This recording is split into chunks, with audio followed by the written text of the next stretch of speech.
I spent 40 hours completing Assassin's Creed Shadows, so you don't have to. One of the things that bothers me in modern video games, specifically AAA games, is that people are always looking to create arguments online because outrage and anger is what gets pushed on social media. This makes it incredibly hard to gauge whether a game is actually good or it was misrepresented for profit. So if you're one of those people that it bothers too, well, this video is for you.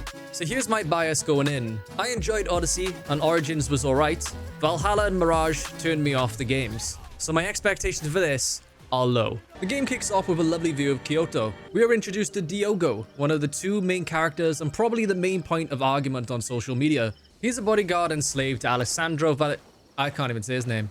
Boys, there's gonna be a lot of times in this video where I can't get the name correct. Please don't give me shit. He is a slave and bodyguard to Alessandro Valignano. Alessandro is due to meet Lord Nobunaga to request permission for his priests to roam freely through his lands. Walking through the streets, Diogo is followed by the eyes of bystanders, and he was bugging me. Yo, the fuck you looking at? That fucking facial expression was great, dude. We meet with Lord Nobunaga. Alessandro gives him a fine European cheer as a way to win his favor. Oh yeah, boy. That's a fucking sexy cheer, lads. But Nobunaga reminds them that he could kill them right now. You ask me to let your priests walk freely, but your priests are here already, Father Valignano. Nobunaga assumes that Diogo can't understand them, and despite the language barrier, is well aware of the danger that has presented itself all around. He takes a liking to Diogo, granting Alessandro's priests permission, but in return, he wants Diogo. Alessandro, not much caring for Diogo, agrees. He may become a legend, or he may die. I think I'm gonna die. Jump forward 6 months, we are no longer Diogo, we are now Yasuke. I looked this up, as Japanese names have meaning to them.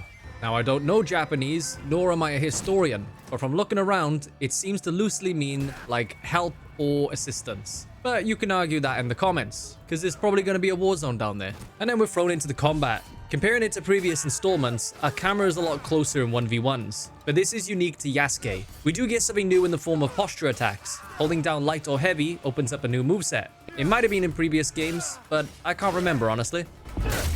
Oh! Oh! Dear Lord! Yeah, what's that puny sword gonna do though, bro? Oh, I'm so sorry. I mean, you're dead, it doesn't matter. Oh, dude, people could do like multiple attacks. Yo, let me kick you into the fire. You're done. We barge through the last door and Oda gives us a little praise. My one-man army. And that, my friends, is the last time I saw Yasuke for 10 hours. Several times throughout, the Animus has reminded us that while these memories are in our DNA, they can manipulate and twist, which I think is a subtle nod to the fucked up things this game knows I'm gonna do. Now we rewind to earlier in the night. We are Naoi and her father Nagato on the opposing side of this war, but we have a different objective. Another force other than Oda is descending, and we have something to retrieve. As we pass through Ayakuni Shrine, we're shot off our horse, and now I get to learn Naoi's combat. Oh! Nice kick. Oh, that's kind of nice, that is. Yeah, the fighting style for Naoi is actually pretty cool. Oh. Yeah. Oh. He just family guyed into the floor. I'm cool with that though. Oosh. You died to a basket, you loser. We meet up with Momochi, who is hell-bent on defeating Oda. Nagato cannot refuse, and so he sends Naoi to retrieve a box hidden in a cave that can only be opened with a hidden blade. And upon arriving, we fuck it up.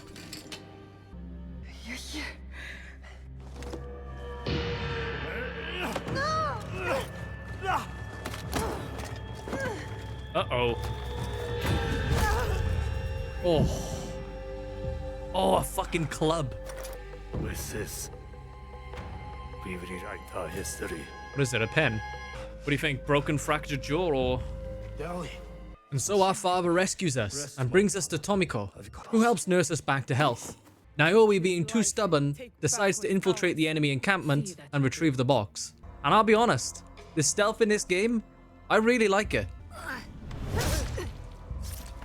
Have that, son. Give me that fucking box back. Oh. I wonder if anyone will see me just here sat on the pole, like, you know? Use LB to swing back and forth. Oh my god. Now, I know what you're thinking. This is the same stealth gameplay. Yes, but it's a bit more refined. We can now crawl in short grass and under buildings. We can grapple and climb up buildings as well as swing across gaps. And darkness seems to have an effect on our visibility as well. I don't know, man. I might actually invest in stealth this time around. Oh, dude, he's asking to die. This guy is asking to die. I'm sorry. He brought it on himself.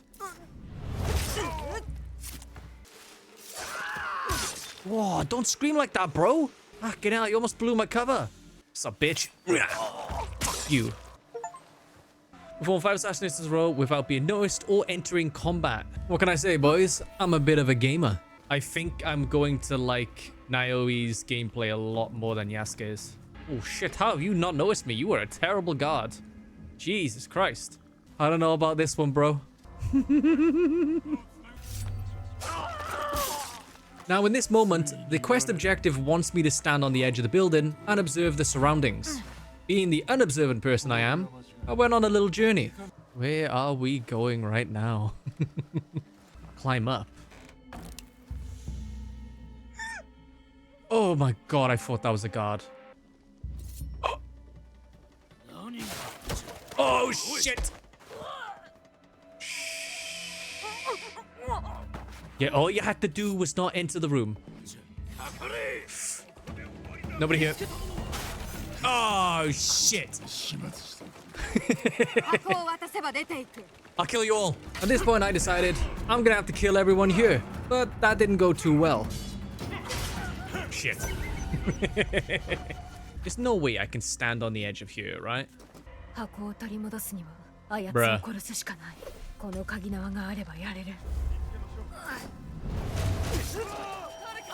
Fuck you, bitch.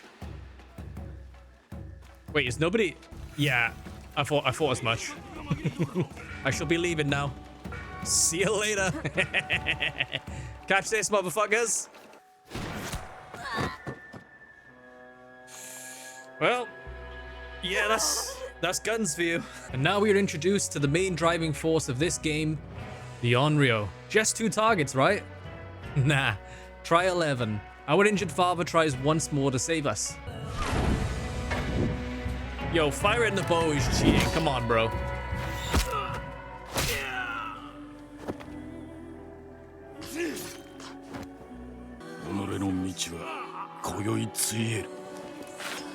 Rather than kill us though, the one whose ear was removed by Nagato decides that we should suffer in pain. And then we get this weird ass section.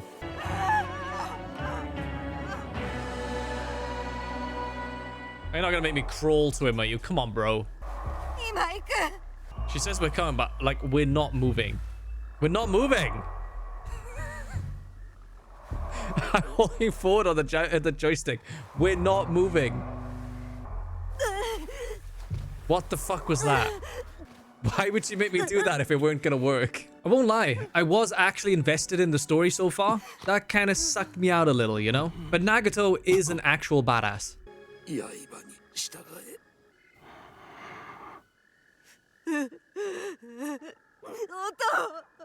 There we go, boys. We get the Assassin's Creed opener about 2 hours in.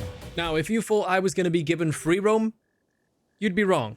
Naomi wakes up in the home of Soren and Junijiro. We attempt to move, but we pass out and have a flashback to 2 years prior. It's very long, so to summarize, we train, we find out what happened to Matsu's crops. Turns out to be poachers whose homes have been destroyed by Oda's forces and are being swept our way. Nagato sets out to fight Oda's impending forces. Naoi says she's sick of being told to hide, so Matsu says she knows where to go next. We then wake up to Soren and we go through a long process of our leg healing. Little Shagger teaches us how to draw while the winter passes. Little Shagger being a further legend, he reassembles Nagato's broken ocarina and it reminds Naoi of the revenge she wants to set out on. Now we have full free roam. And I will say, boys, there's a lot of music in this game that absolutely elevates some of these cutscenes, and you're going to see a lot of them throughout. I mean, just listen to this one, for example.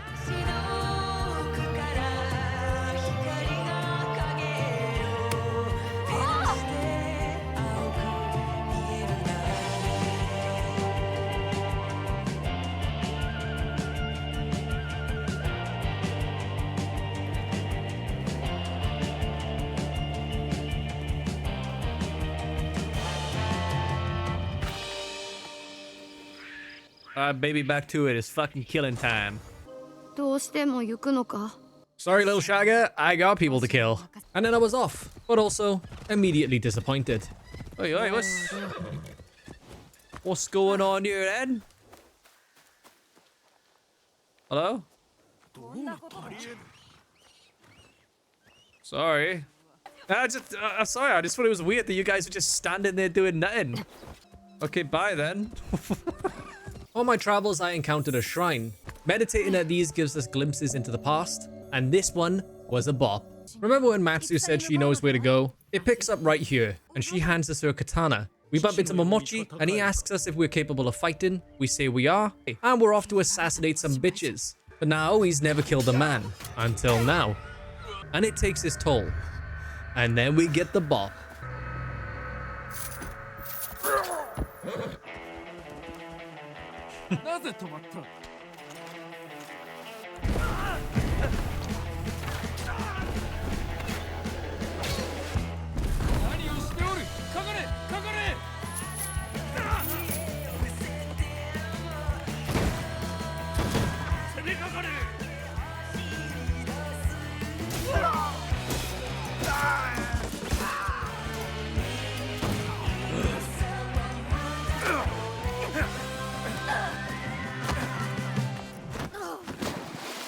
Well, looks like we have our opponent.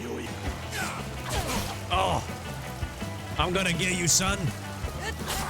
Nah, you done so, mate. Nah, you done so. Whoops. Didn't think that was gonna be a 4-hitter. Good night, sweet princess.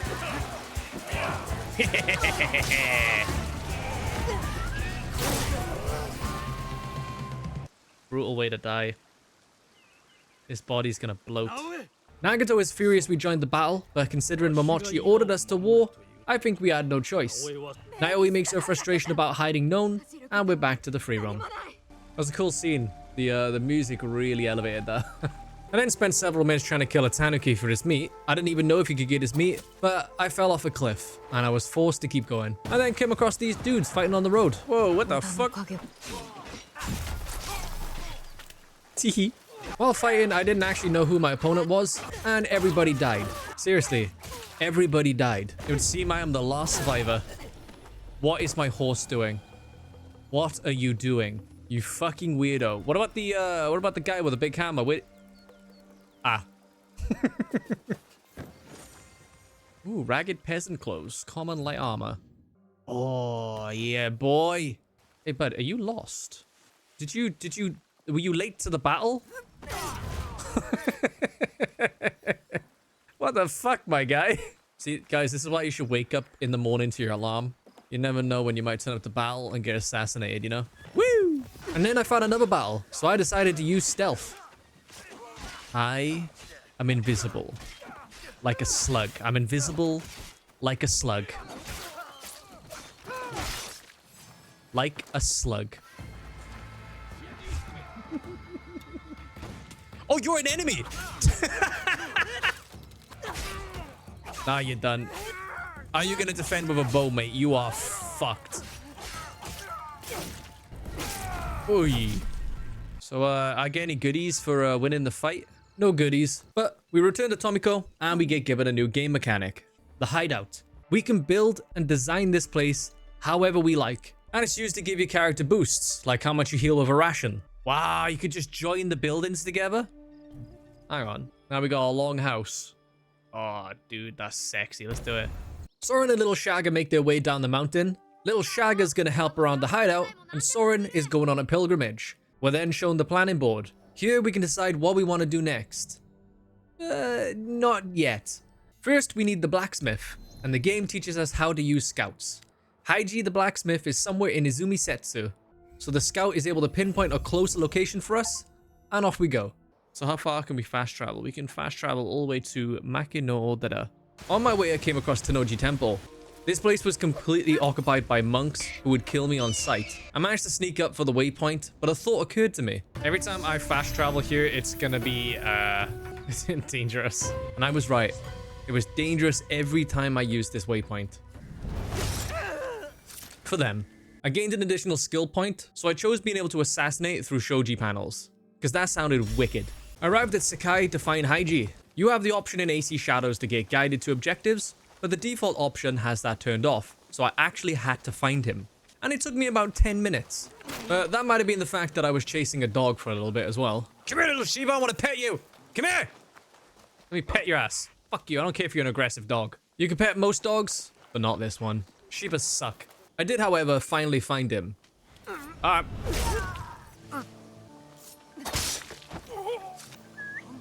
Hasta luego! Works in every Assassin's Creed game. You're a smart one. Shit. Ah! Alright then. Come on in, lads. You are not a very good fighter. This is Haiji. His parents made tobacco knives, but were killed. With nothing left here, he's happy to join us as he owes deep gratitude to Tomiko. Hello, little pupper. Oh yeah, I can pet that pupper. It's a black Akita. Akita.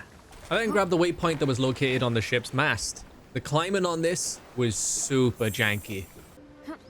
Yo! No, that's not where I want to go! What are you... Oh, bro. Oh my god! This ship is not the fucking greatest to climb. What? Oh my fucking god. No. Oh, it's done. I never have to climb this ship ever again. Fucking hell. Fortunately, moments like these were very few and far between. I made my way back to the hideout, and we had our first season change. Well, in free roam. I stopped off at the shrine located within the hideout's boundaries. We get a small flashback to just after Naoi's first battle. She's struggling with trauma of killing a man. We lied to our father about our struggles, but he sees through us. He teaches us how to meditate, and then we go to see Matsu, who will be teaching us the ways of the shinobi. She sends us off to get a scroll from the shrine, but bandits are taken over. I give them a firm spanking, and we return to reality. On my travel, I found another shrine and another flashback. Here, I infiltrate a guard post to find out what happened to our men. Oda had already seized it. We get a montage of Naoi's training, and it ended with our father telling us that we'll be attending the league ceremony. Jumping forward 20 hours into my game time. Yeah, you heard me. 20 hours. I finally finished the last of Naoi's flashbacks. Momochi leads me to the league meeting. Just outside it, our father Nagato tells us how he plays the clay flute to soothe the spirit of his late wife, Tsuyu, and that he would tell me about her soon. Which got me thinking that maybe she isn't dead? Or like, what's the deal with her mum? At the league meeting, a man named Hanzo turned up, someone who had previously left the village. He tells of the impending attack and that the Kogans have joined Oda, and that we should abandon the village. Now he speaks up that we should fight for our home, to which a man named Juro, and I'm gonna paraphrase here, he essentially says, sorry, who the fuck are you? We duel him and give him a good spanking, and he accepts us as part of the Ikki. We drink and make our oath to the Ikki, and then Momochi sends us out to Hijiyama to lessen the Koga forces and find out Oda's plans. I sneak in and find the plans. Hanzo ends up saving me, and again tells me to abandon Iga, or end up like her mother. So much mystery about her mother, dude. We then hear an explosion, and the flashback ends with a familiar scene. I decided I'd make some headway towards assassinating the second and third Enreo.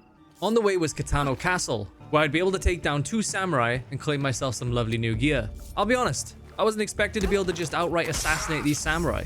No way I got away with that. But I'm all for it, because I really wanted to go all in on the stealth. I finally got an opportunity for the Shoji door assassination too. Oh god, I've always wanted to do that. Let's go. Assassinate an enemy through a Shoji door. I also bugged out one of the enemy's AI. Oh my god, there's an object that's fallen over and he can't get over it. Are you serious? I decided not to kill him. Some say his ghost is still trying to enter the building even today. Oh my god, look at that guy over there. He's still stuck on the fucking object.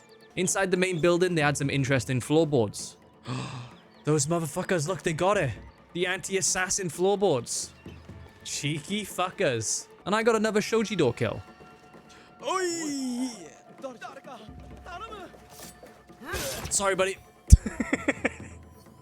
And sorry to you. Oh, shit. I thought you were a guard. Shortly after, I found the second samurai, and I did him in. And then I got my armor. Very fancy.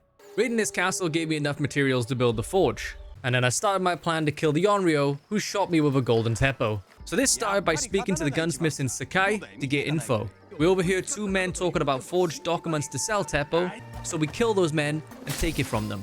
This allows us to get a meeting with Imai Sokyu. I shit you not, boys, it took me like 20 minutes to find these dudes cozied up in their house. I had to Google where they were. When I enter, I meet with his son Sokyon. He's impressed by my bold attempts to become a trader, so he sets me up for a tea ceremony with Sokyu and other tradeswomen we can learn from. But in reality, one of these tradeswomen will likely be our mark, because a teppo rifle with gold trimming is very rare. Just as I left Sokyu's home, Ubisoft wanted me to know that they'd given me 300 Helix credits to spend on the microtransaction store. You receive 300 Helix credits, spend them on additional gear. It's about time the game was like, hey, look, we have a microtransaction store. Yeah, that 300 can't buy you anything. Thanks, Ubisoft. But then I found something fucking egregious for a single player game. The option to buy supplies.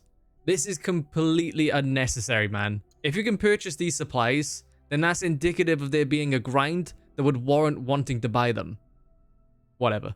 Anyway, we meet a trader who can make us a silk robe. I ask for black, but she recommends red. So I listen to her advice.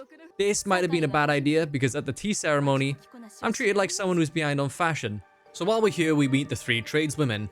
Otama, who refers to me as a peasant with a piece of art. Then is Lady Sotoko, who scoffs at me being a young woman, and then tells me to leave her alone so she can ponder a cherry tree. How snobby. Lastly is Wakasa. She claims to be new to Sekai, and wants to make a name for herself. She invites me to Osaka Castle if I ever find myself there. And then we have our tea ceremony, which basically just involves me following traditions to fit in amongst them. So with the ceremony over, who did I believe was the golden teppo Enreo? Was it Otama or Wakasa? Through my conversations, I wasn't really sure, but since Otama was a dick to me, and she presented Sokyu with a mask as a gift, that's really all I had to go on. So I killed her. Sadly, she wasn't my mark, but she was corrupt, so you're welcome, I guess. Otama had a note on her body that she wanted an identical golden teppo to the one that Wakasa had. Well, we knew where Wakasa was though, Osaka Castle, so we made our way there. I will say there was one victim in this, Sokyu, a lovely man who set up a tea ceremony with other traders and seemed like he had a nice time, who's now gonna find out one of his guests was murdered that night. Wait, two.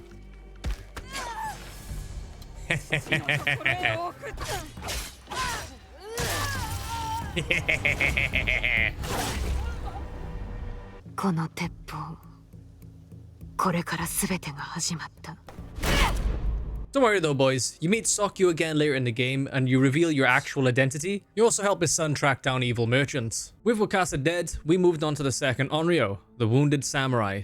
This is, in my opinion, the weaker questline of the game with very poor animations. We head to Gansenji Temple where monks are being attacked. Once we cleared the area, we speak to Kyonyo, who tells us the identity of the samurai, Wada Koratake. An absolute beefcake of a woman named Yaya joins the conversation, telling us of an executioner who knows his location. So we do a little stabbing and take his note that informs us of Wada's location, Amagasaki Castle. But before we can do that, we approach Mitsumune and ask him to fight alongside us. He refuses because he does not want Kyonyo to know he lost a very important statue. So we retrieve it for him to be like, I'll think about it. But when the time comes, he rocks up. We storm the walls of Amagasaki Castle, I take out the Teppo armed men, and then I pull off the sketchiest assassination of all time. What? Fuck. Shit. Almost fucked the boys. I got him. Now we recount the pain he caused her father, and the animations in this just look bad, dude. But he's dead. We get given a moral dilemma to kill or spare those that surrendered. But take the Enreo for example. They spared me, thinking I was dead. And look how that turned out. So I opted for more murder. Yaya became angry at me, and Mitsumune was angry for his men that died, despite me doing what he asked. Kyonyo was still nice to me at least, and he gave me Matsumune's statue. And from this mission, I unlocked an awesome weapon. Oh my god, it's literally the weapon with the fucking chain and ball on the end. Upon returning to the hideout, we received correspondence. Lord Akechi Mitsuhide wants to speak with us, Oda's most powerful daimyo. But now we can see the resentment he holds for Oda, so we meet him. Despite the likeliness, it may still be a trap. Little Shagger freaks out about us going, which is unlike him, but he'll have to wait for when we return. So I was off to Katano Castle, somewhere I already knew the ins and outs of, because I'd murdered everyone here once already. I made my way into the castle, but he was nowhere to be found. So where else would he be than right next to our infinitely stuck gentleman? Mitsuhide, there we go. Didn't even need to use a scout for that. You may recognize Mitsuhide from the start of the game. He's the daimyo to Lord Oda Nobunaga. He reveals that he knows about the secret organization of these Enreo, the Shinbakufu. I have no idea if I said that right, by the way. So from now on, I'm just gonna keep calling them the Enreo. He tells us that people are beginning to notice what we're doing. Then, he drops a bombshell on us. He wants to kill Oda Nobunaga because he hasn't forgotten how Oda killed his mother without thought. And Oda's precious tea ceremony will be the time to strike. We question why we should even care, and he reveals that Oda is the leader of the Enreo. And to prove it, he shows us the mask of the horseman, Oda's mask. We ask what he gains from this, and he plans to become shogun as a result. But we don't care. We just want the Enreo dead. So we meet his son-in-law, Ise Sadaoki, at Kyoto. Wow. While using a tanto, now we can assassinate 2 targets standing close together. It was a long journey to get there, the longest distance I had traveled so far. Upon entering Kyoto, I came across a bit of drama. A car had been destroyed and a note left on the floor titled Outburst Area Note. The writer had been locked up by their father's guards, and they refused to let them see their father. But for now, that's all we knew. Climbing up to Kyoto's waypoint, I made an observation. This place is fucking huge. Fortunately, Ise was easy to find, but the target he sent me after, not so much. The plan was to send me into Honnoji Castle in a cart. To do so, we would need to kill a favored samurai and receive documents that would allow us access. I had used all my scouts this season to collect large resource deposits, so I wasn't going to have help with this mission. All I knew was that he was in the center of Kyoto and west of Nanban Temple. I decided I would tackle Nijo Palace to get some gear, and while I was there, I noticed something. There he is. I continued tackling Nijo Palace because I still wanted the gear, but I accidentally thrust myself deep into a side story. Oh, look at that, mate! Okay, that was fucking sick. Wait! Who did I kill? Okay, so the guy whose cart was busted, I just accidentally killed one of the targets. Wait, is this a syndicate family? Takahashi Ichihime? Takahashi Goro? Takahashi Taro? Takahashi Shiro? What the so it's a crime family I've just killed there. I was rightfully confused about what was going on, but this was something to tackle later. This was also not one of the samurai daisho, so I still had 2 to go. I finally found one of them, but due to my amazing gamer skills, it took me a while to realize something very important. Yo, what level is this guy? Actually, he's a skull for me. I think if he hits me, he's gonna one-bang me. So I thought, screw it. I made it this far. I may as well just try and kill him. Woo! Woo! No! He one-banged me. No. Rather than be stubborn and try again, I tried again. Oh, firmly put in my place, I grabbed the objective and returned to Ise. Ise continued being an arrogant dick to me, talking about a glorious new age under Mitsuhide. So we began our assault. I was shipped into Honnoji Temple, and we meet a familiar face. Oh shit, it's Yasuke. Oh dear.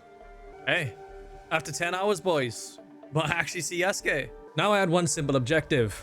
Kill Oda Nobunaga. They weren't lying when they said Oda left himself undefended. I did not have to kill a lot of guards to get to him. And then we had our showdown with Oda. You can imagine, right? You see like a sign, like you see one of your banners on fire in the distance and you're just there going, oh, shit. Oda realizes that he's been betrayed and sends Yasuke to the main gate and orders his men to set fires on their way out. But I'm already in the room with him. Oh, she was playing the ocarina. I thought that was ambient music. Oh, yeah. Oh. Oh. This music is a bop already. I can cheese it, boys. Wait. Wait. I can cheese it. This thing has so much range on it. Look, I can keep him back at a range. Oh, I seem to be on fire. Yeah, that's what. Where's the box? Yo, I don't want to see the Project Anima shit right now. Come on. I'm fighting like one of the main dudes. Oh shit! He almost killed me. Okay, I gotta stop playing. Jeez. Yasuke, why?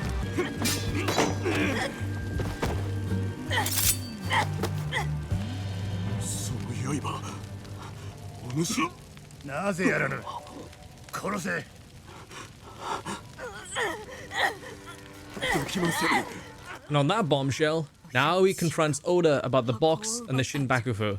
I said I'd never say it again, but here we are. To which she's confused, and rightfully so. Mitsuhide has double-crossed both of us. Oda then goes on a rant about how many he killed and how he did it to unite the warring factions across Japan. Kinda fucked up if you ask me. But he also knew that his time is up, and he commits seppuku. I've seen beheadings in this game so far, but I don't know about this one. Oh. Oh.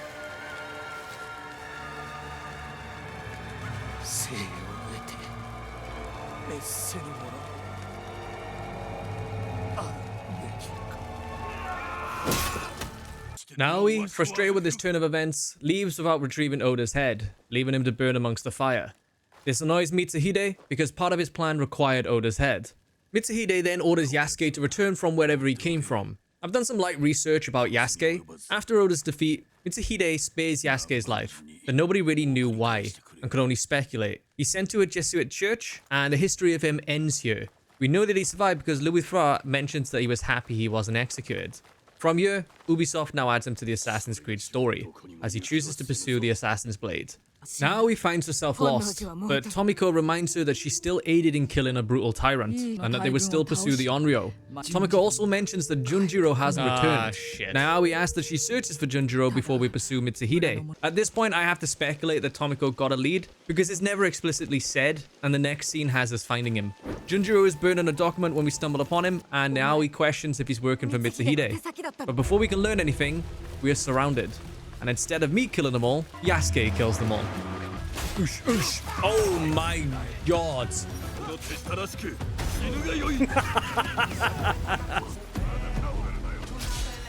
Whee! An achievement for it. Let's go.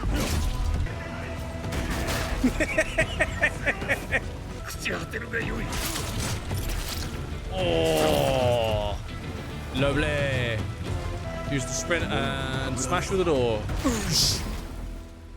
Absolute fucking beefcake, dude.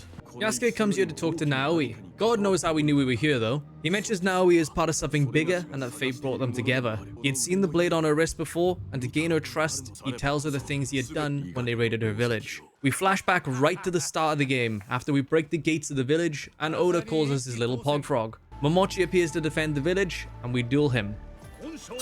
Whoa, you crazy bastard. Oh my god, look at the size of this guy's health bar. Oh my god. You're done.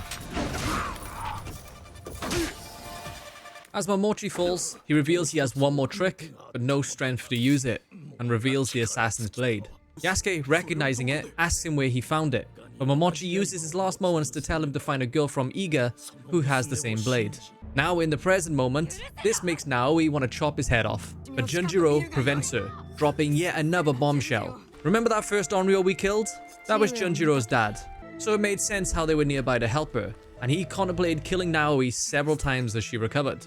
We return to the hideout, and Naoi, Tomiko, Yasuke, and Junjiro make a pact to follow the blade. This is where Junjiro's part in the game comes to an end. There is more story to him through the ally quests, but it's something that I just didn't do. We still haven't found the box, so Yasuke offers the leads he knows of. The Enreo with the ox horns, Yasuke recognizes the crest, whereas Naoi also believes Issei Sadaoki must be guilty as well. So we're given the option to play as Yasuke or Naoi. For now, we continue with Naoi. And this marks the end of Act 1. Interestingly, 51.7% of players have made it this far. Considering it takes 10 hours to get here if you leave out most side story, that's quite an impressive number. I honestly expected lower. At this point, we've dedicated 11 hours to the game, so I decided I'd upgrade my hideout with the materials I was constantly collecting. Yeah, I couldn't make a single upgrade. I can see why Ubisoft is selling you the option to buy materials. I did decorate the base to prepare for new buildings though. There we go, that's better boys. So we got a little bamboo by there. Yeah, we got a nice little view of what's over there. I'm probably going to build like buildings by here when I got like the resources, but it looks nice. It's a good start, boys. Now he heads out to meet with Sadatame, who's taken residence in Byodoen Temple. When we find him, he's looking worse for wear, and that's because his brother poisoned him and took over the clan while he was sick. Despite that, Sadatame does not want his brother dead, but still sends us on 2 tasks. He sent letters to his brother pleading that he stops the warpath that he's on, but those were intercepted, so we'll need to find out what happened. He also wants us to meet with a former castle guard who's hiding at Kiyomizudera Temple to retrieve the castle gate's key. Starting with Naoi, we go to the castle guard. So that's 100% gonna be it, right? Nailed it. Okay, he's around here somewhere. Fast travel up here. Wait. Oh, it's quite a big temple. We meet the castle guard Ujimasa. He allows us to drink water from one of the 3 streams. One brings love, another success, and the last longevity. We choose love. God knows if that affected the game in any way. We let him know we were sent to bring down Sadaoki, but it's too dangerous for him to just hand over the key. We need to earn his trust. He wants us to take down a samurai group that is hassling the people of Kyoto, so we agree to take them down. I've dealt with some of them already. Is that a line that she says because I've accidentally partially done some of the objective, or is that the same for everyone? Oh, wait! Oh my god, there's no fucking way. That's what I've been doing. Whoa, hang on, you're saying. When did the other 3 die? Let's rewind a little, shall we? I had info about where Taro might be and made an interesting observation. Oh shit! What the fuck? I didn't realize there's an it just suddenly turned red. It's like we got civilians walking through here. Is this is it because I'm too... Is he like a special target or something? Oh, that's the guy I'm looking for. That's why I came too close to him. You know what? I thought the system was kind of dumb, but that would like actually completely make sense. I got too close to an important figure. So far, I've been dumping stats purely into stealth. I can one-bang anyone who has 3 health chunks or less. Sadly, these guys had 5. But I figured out a way I could still assassinate him.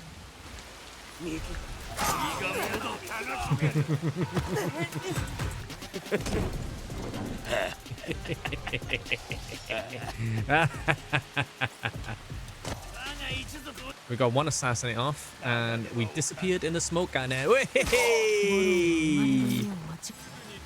Goro is a weakling and a coward and an insult to our family name. I have heard he wanders amongst burnt buildings. This is not behavior befitting of a samurai. And now I had my next target, Goro. Taro was pretty difficult to pull off and assassinate, so I was prepared for another challenge. Oh, this is the easiest fucking kill of all time. Holy shit.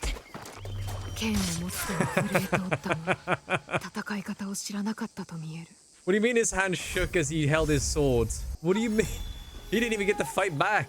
Also, he gave me a teppo. Does Yasuke use a teppo? Holy fuck, he does. Oh my god, Yasuke uses a fucking gun. I'm looking forward to playing as Yasuke. Now that was an easy kill, but the backstory is brutal, and only one I know now looking back. Anyway, I killed his sister. Ichihime, knowing of her father's corruption, wanted to escape, and she was going to take Goro with her. Goro was not a fighter, but because of his family name, was still one of his samurai. Despised by his siblings, they did not train him to use his weapon properly. Despite that cruelty, he still tried to plead with his father, and sadly, I killed them all. Kinda cool that the freedom you get to investigate can cause you to murder a whole family, but also kinda janky. Returning to the present, I still had their father and 2 unknown siblings to kill. I made my way to the father and was in for a little surprise. Well, this one's gonna be easy enough. Oh, you got a big health bar, my man. Okay. Oh. What a freeze frame. The time is over, old man. I've killed your entire family. You are the last of your line. He's done, boys. He's done. Oh. Oh. Oh, no.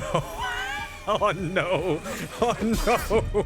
That is bad news. I should have been Yasuke. I should have been Yasuke. Yeah, that's right, boys. I found out later that if you attack the father first, every family member will join the battle except Ichihime and Goro. Daddy's dead, boys. Mate, you got a wooden pole. What are you going to do with that? Just you, big boy. No, never mind. What the fuck? I had to make sure he was dead, boys. I then hid so I could get another assassination off in order to make the fight a little easier for myself. Just you, big boy. Yes. There we go. The twisted tree done. Dude, I cannot believe the entire rest of the family rocked up to fight with him. Meanwhile, Yasuke was hunting down the missing letters. We find the messenger waiting for us on the bridge. He informs us that an Oni has stolen the letters. And I have to see this for myself. So I headed into the bamboo grove to check it out. So, no Oni, just a man named Genojo. And he refuses to hand the letter over without a fight. Whoa.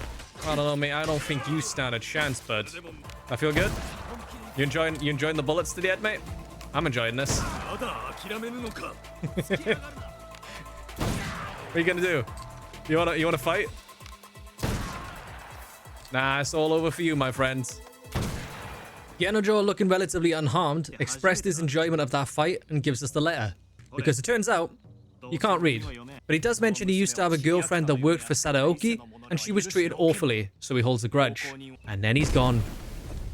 The letter turns out to be a language Yasuke doesn't understand, so the messenger translates. Sadaoki revels in his victory and refuses his brother's attempts to reach out to him.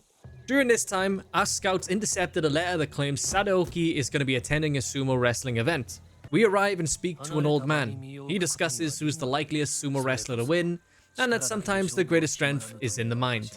Other attendees take notice of the old man, and he leaves before creating a larger disturbance. This turns out to be the Shogun. Despite that, Sadaoki never made an appearance, so it was time to make our assault. We begin as Yasuke, whose objective is to cause a distraction. And we make one hell of a distraction. Oh my god, that kick is insane. Oh no. Oosh. Are you not dead?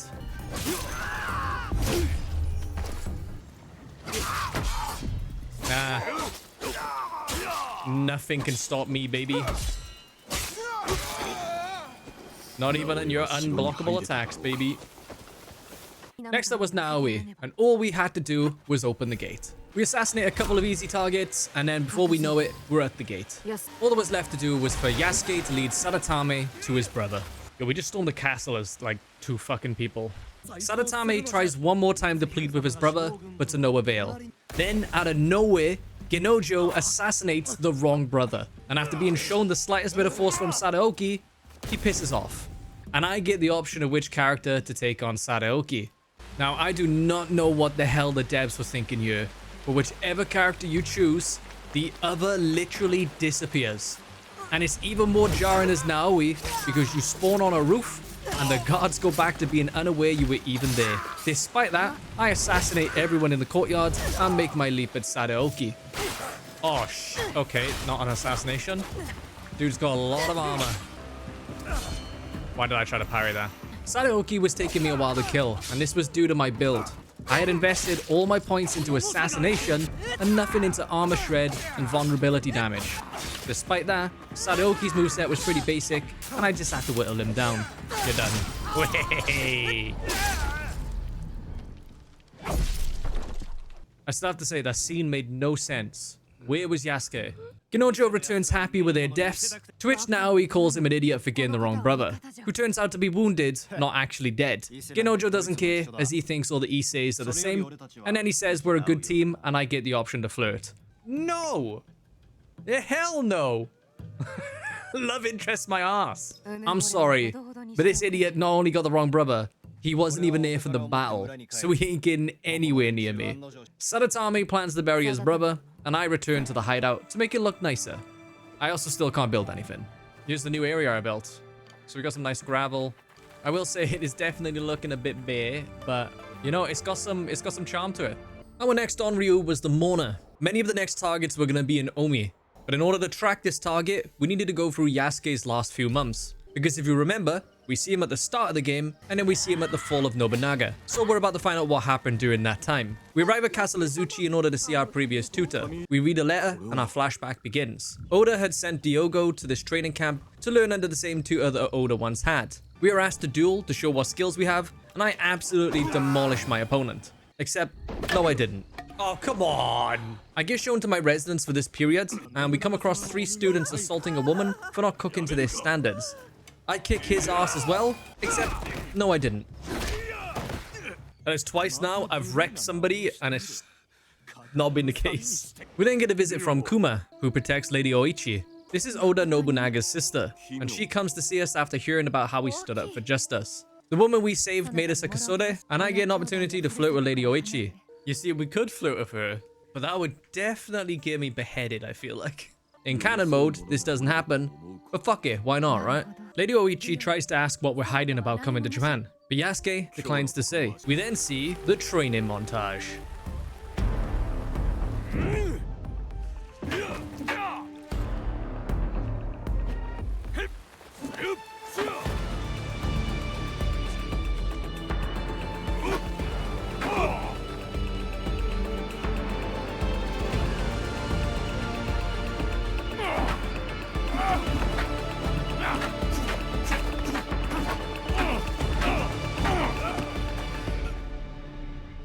We're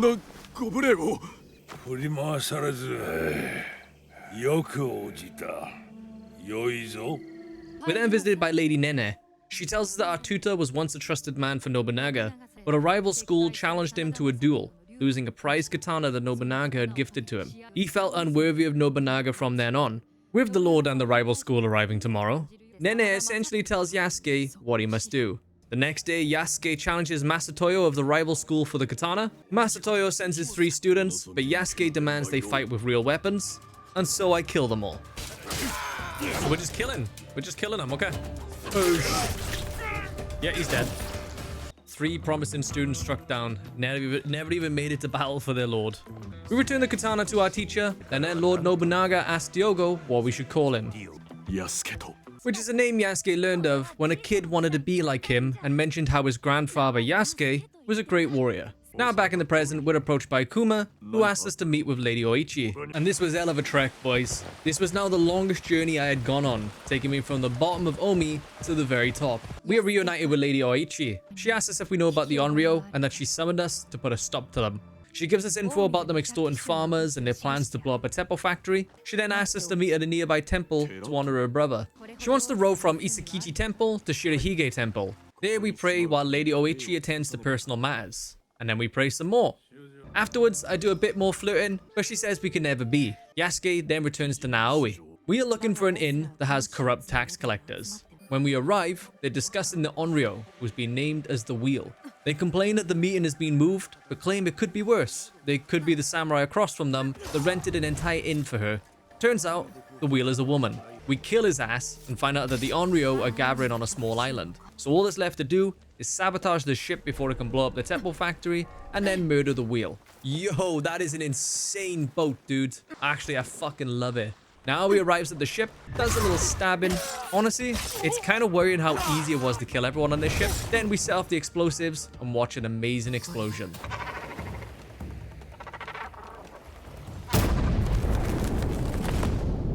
Or maybe not. Now, we head off to assassinate the Wheel. Since when does my horse look like this? That's my mount.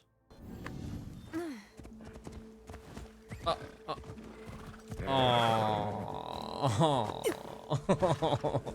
arrive at the island and I sneak past a ton of guards, and this turns out to be the easiest Enreo so far. Yasuke? I don't remember you sneaking in here.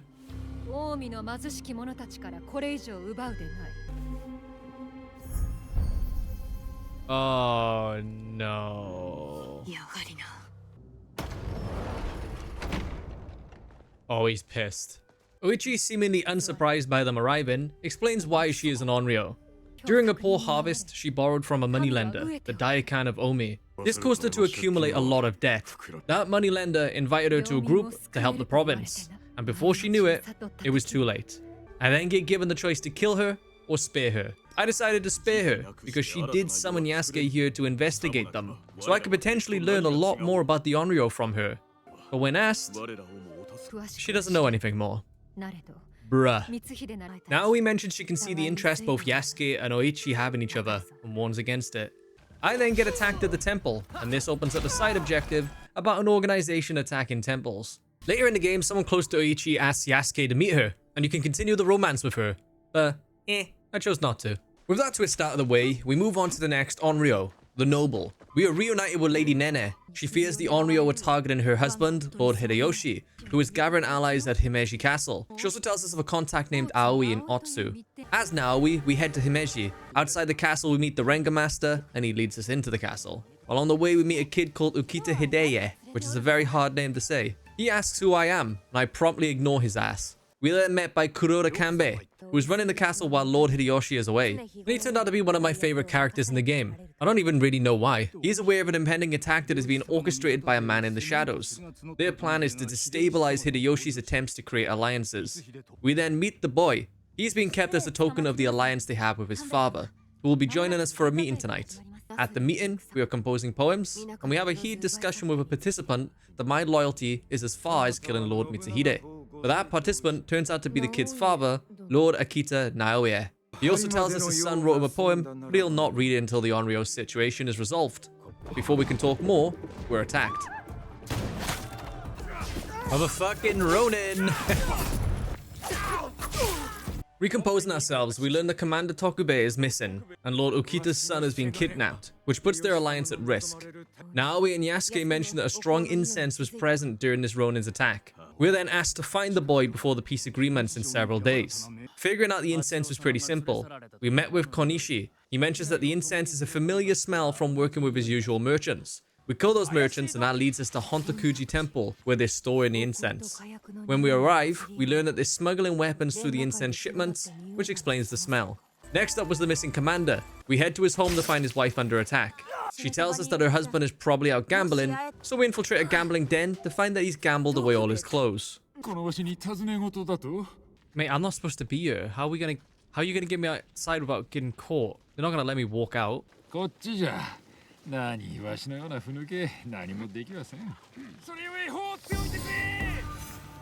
Oh, you motherfucker. You absolute dickheads. Yo, he's fast as fuck, dude.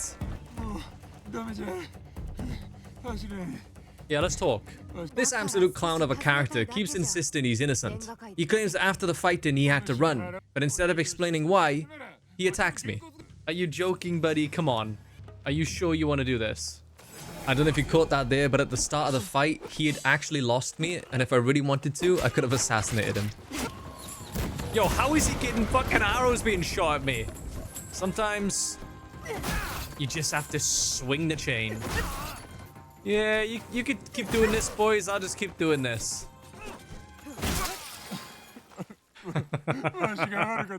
So as it turns out, men from Bison had offered money to stay at the castle. Those men had now infiltrated the castle, taking up positions as workers. Once they received a weird code, the Ronin began attacking. The code had come in the form of a fortune. Luckily for us, Tokubei had taken note of the positions they now held. We then head to the shrine where the fortune came from. And at the same time, we were now in winter. In the temple, we encountered a suspicious Miko. This Miko, for whatever reason, was outside our level range.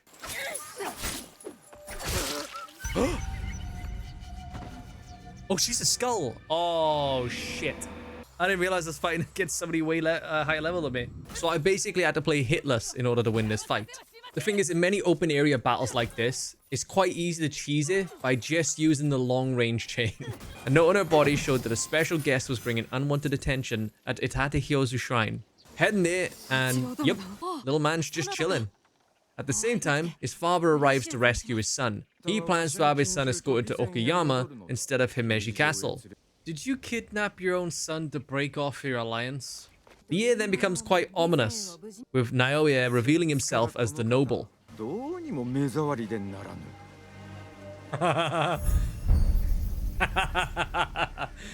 then thought I'd get to fight him here, but the coward had a ton of shinobi attack me instead. I bet he thought I'd die here. Luckily for me, I'm the protagonist of this game. That's a lot of shinobi. God, this weapon is fucking strong. Goodbye. Goodbye, everybody.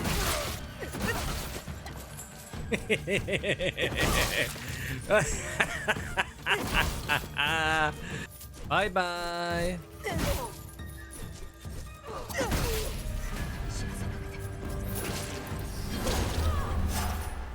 We warn Kuroda Kanbei that he's being double-crossed, so he continues the peace agreements as planned, using it against them. We clear out the men that infiltrated positions in the castle, and then eavesdrop the meeting. Naoi demands that Kuroda take his own life, and the peace agreements end with him. But Kuroda reveals his hand. Naoi was so focused on his plans to take more power that he didn't realize that his son didn't make it to Okayama. Kuroda had him and was tending to his wounds. He then gives Naoi an ultimatum. Lord Hideyoshi will forgive his son for his father's transgressions if Naoi takes his own life. Guards bust into the room and Naoi runs to the Tenshu, to which I have to infiltrate, and it was actually quite fun. A lot of the windows were boarded and doorways had debris pushed in front of them, which led us into quite a linear path. It was kind of like a legacy dungeon in Elden Ring. You go from the freedom of free roam into a more linear space towards the boss. When I arrived at Naoi, it turns out he only escaped because he wanted one last moment to read his son's poem. When he realizes how much love he had put into it, it reminds him of how he fought for his clan when he was younger. And then if he had read this sooner, things would have played out differently. So he stands and puts in his last fight. And I shit you not, boys, this was a frustratingly hard boss for me. Naoi says he's all alone and only one of us should fight him. Again, such a weird decision by the devs. But then during the fight, he summons 2 shinobi, and sometimes he spams this move. At one point, I was surrounded by him and 6 shinobi, which was really difficult to deal with considering Naoi also spams unblockable moves. Alright, is it finally just me and you, or what, like? Nah, this fight's a joke. Are you shitting me? On my 3rd attempt, I quickly brought up the mastery page before battle started and took an ability called Payback. This locks you and your opponent in an animation where you strike them 3 times and also heal 10% of your HP each strike. This was nice, but it had a really good interaction with this fight. Just as he drops the smoke to summon shinobi, you can use Payback and completely cancel him calling in the shinobi, making the fight trivial. Yeah, have it. He's done. Thank fuck. Naoi asks where the box is, and Naoi says it will allow Mitsuhide to prove he's worthy of the power he desires. But Naoi doesn't know what it does. His only desire was to kill the Kakushiba Iki and bring his son home. Except he realizes now he never really lost his son. We then get the option to spare him, but I kill him after that annoying as fuck fight. Now he calls out Kuroda for threatening the boy's life, but he says that it was never an option. We then tell the kiddo that his dad gave up his life for him, and he takes it pretty well. Now we move on to the next Enreo. 6 down, 6 to go. We are now 20 hours into the game, and I could have sworn we had killed more Enreo, but it hadn't really clicked in my head that killing Oda was just a debate. Like I knew, but the kill count still remained. For our next Enreo, we start hunting down the Naganata. We meet up with Aoi, and we learn about a duel taking place on Seta Bridge. A member of the Enreo is part of the duel, but we don't know who. When we arrive, we read a letter to the bridge workers halting all work. Akechi Kagemitsu is attempting to duel Shotei, the leader of the Koga, someone Oda wanted to kill for a long time. Akechi then proclaims he's a member of the Enreo, like an absolute weapon. So we leap onto the bridge, and I start playing fuck. Time for old trusty.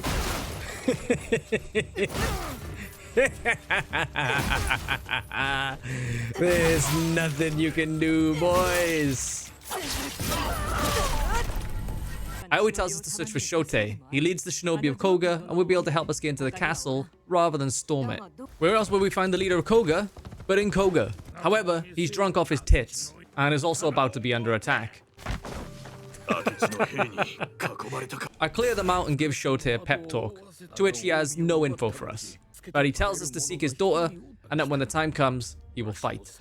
Shotei's daughter, Katsuhime, has decided to kill their enemies across the lands. We find her at Enryo Temple hunting down their enemies, to the point where I don't have to do anything. Wait, who? They're getting killed. I don't even have to kill them. Someone's already doing it. We ask her for help getting into Sakamoto Castle, but she refuses because she doesn't want her father to die for his vendetta. She leaves but says she will consider our words. On my way back to Shotei, I encounter a really weird audio bug. What's that noise? Hello? I'm gonna fast travel again in the hopes that gets rid of the sound. What the fuck? What is this? What is this sound?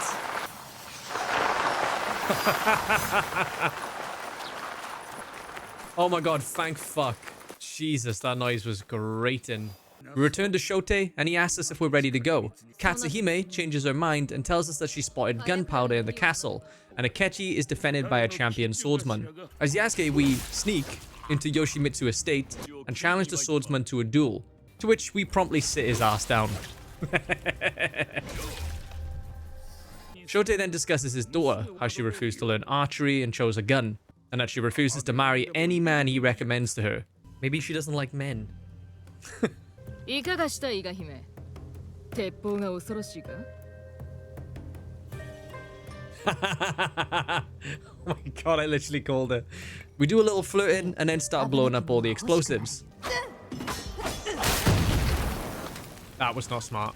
On the castle docks, we meet with Shotei, and a previous gardener of his now working at this castle promises to leave the gate open, and we waltz in. Akechi complains about the explosions and for someone to shut his dog up. Huh. I'm sure that won't be important. Anyway, inside the castle, I steal the dog's food. Hey, hello. Oh, I took his food away. And this draws Akechi out for what is possibly the fastest and easiest Enreo kill so far. Perhaps in his next life, he'll keep the fact that he's in a secret organization on the down low instead of just yelling it on a fucking bridge.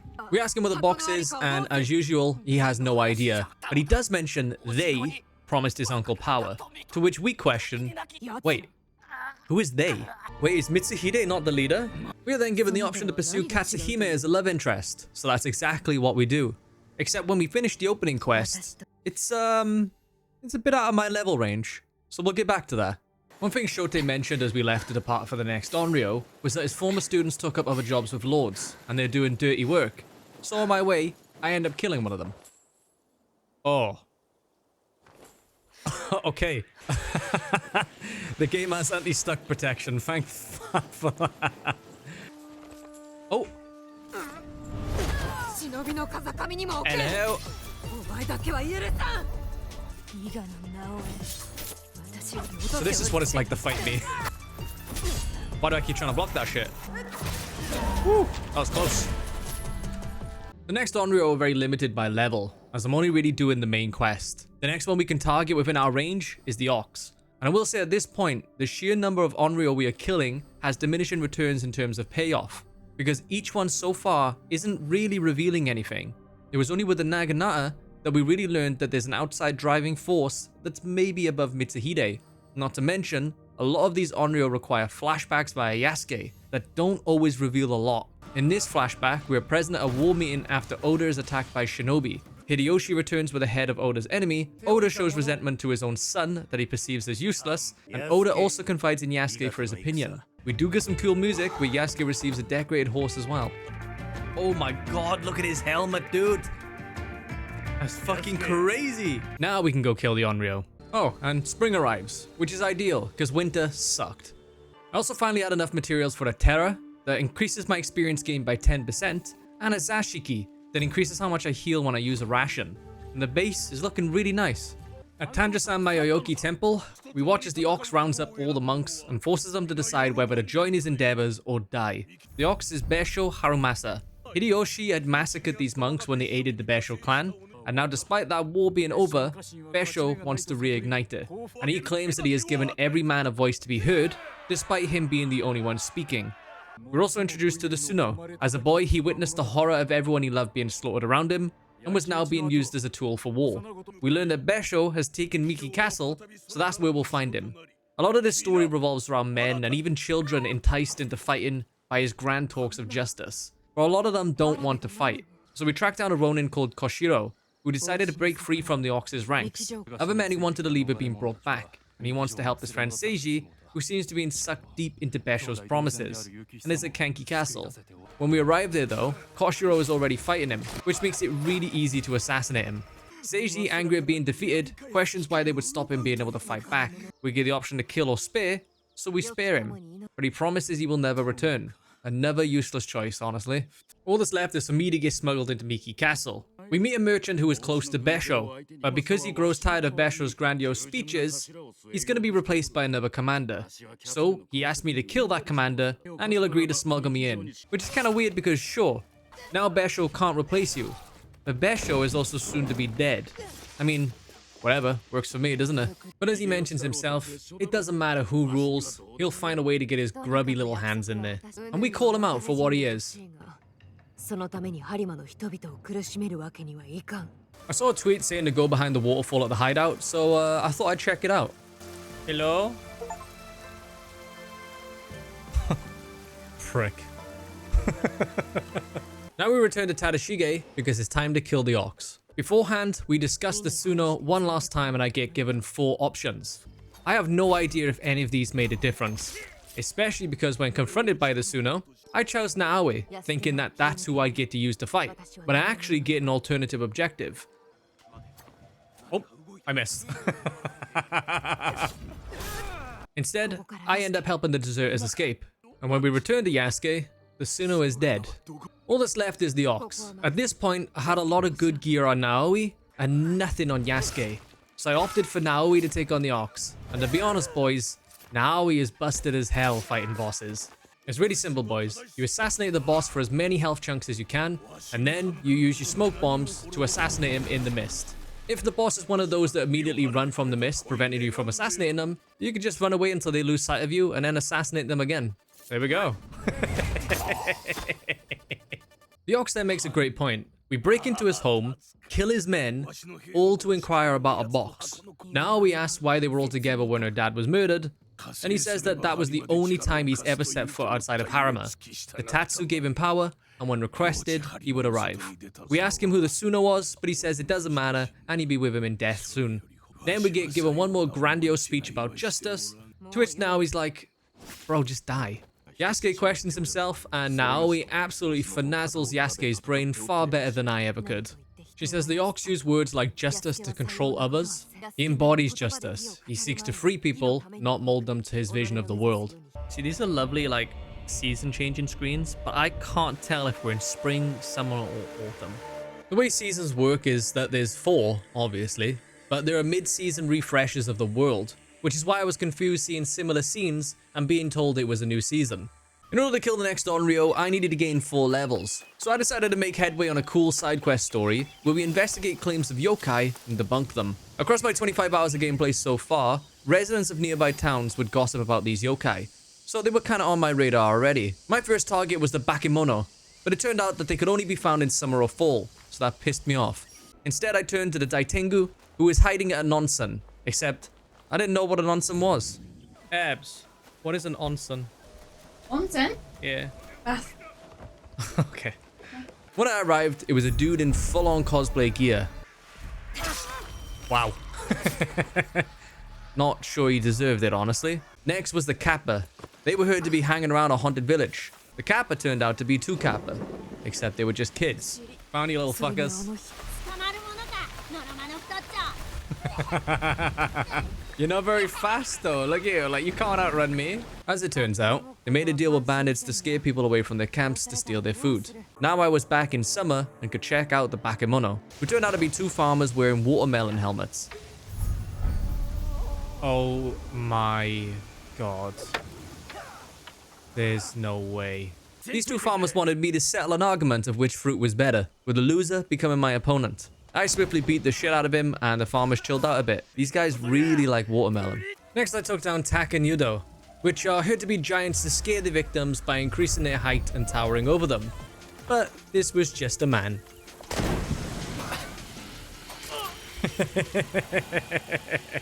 We save a young woman called Chitose. She's actually seeking out Mamushi because she has a yokai tale of her own for him to investigate.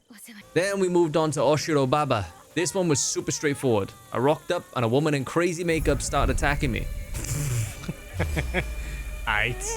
After beating her, she called me a fool for calling her Oshiro Baba, but she is still looking for her husband's killer. She then chilled the fuck out. We're jumping forward another 10 hours here because Yuki Onna was quite a high-level yokai. When we arrive at the cave, she welcomes us in, which is surprising because I was so sure I was going to have to assassinate her, and that made me happy because she was just a normal woman. All she had to do was just not pull a blade on me. It's bandits, isn't it? It's fucking bandits. I'm calling it, dude. Don't pull a knife on me.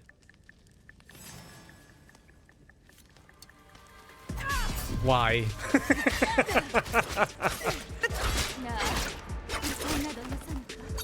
Okay, let's not. Let's not fight. Why did you start attacking me? During the fight, she claims that the man she loved ripped out her heart, so she gave him tea and then ripped his out. Look, just surrender. Surrender. Okay. Once again, I was forced to murder an innocent person. Let's see if anything was hidden in here. Oh no. Oh no. Oh my god. Okay, maybe it was the best we killed her. What in the fuck, dudes? This dead individual here was part of a criminal organization, which is actually a really cool way to start off a side quest. But we won't be doing that. I now head back to Mamushi to inform him that yokai aren't real.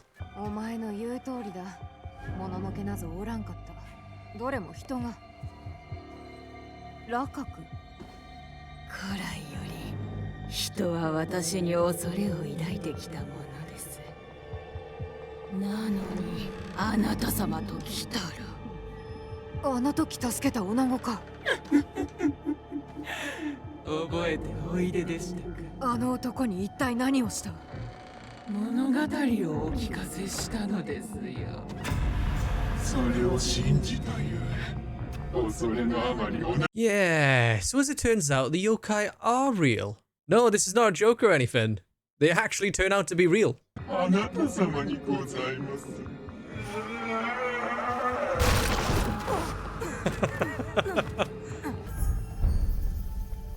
Okay, so they're real then.